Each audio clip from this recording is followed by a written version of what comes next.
Welcome to Chillin' 101. We hope this video helps.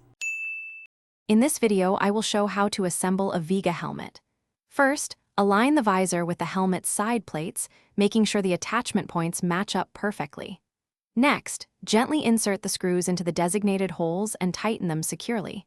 Don't over-tighten, but ensure the visor is firm. Test its movement. It should glide smoothly up and down without resistance. This step is crucial for clear vision and safety. Now, let's add the chin curtain and breath deflector. Find the small slots or grooves inside the helmet near the chin bar. Carefully press the tabs of the chin curtain into these slots until they click into place.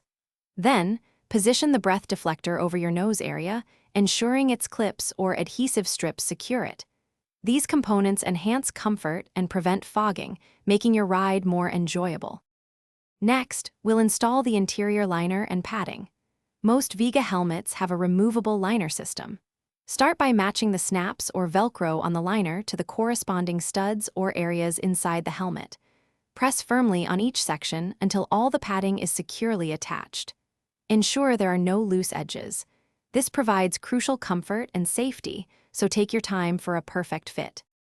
For the final step, perform a thorough check of your newly assembled helmet. Confirm that the visor operates correctly, the chin strap fastens securely, and all ventilation ports open and close as intended. Give the helmet a gentle shake to ensure nothing feels loose. A properly assembled helmet is vital for your safety on the road. Remember to check the description for a link to the Owala water bottle and other great deals. Enjoy your ride. Thanks for watching. Consider subscribing if we helped you.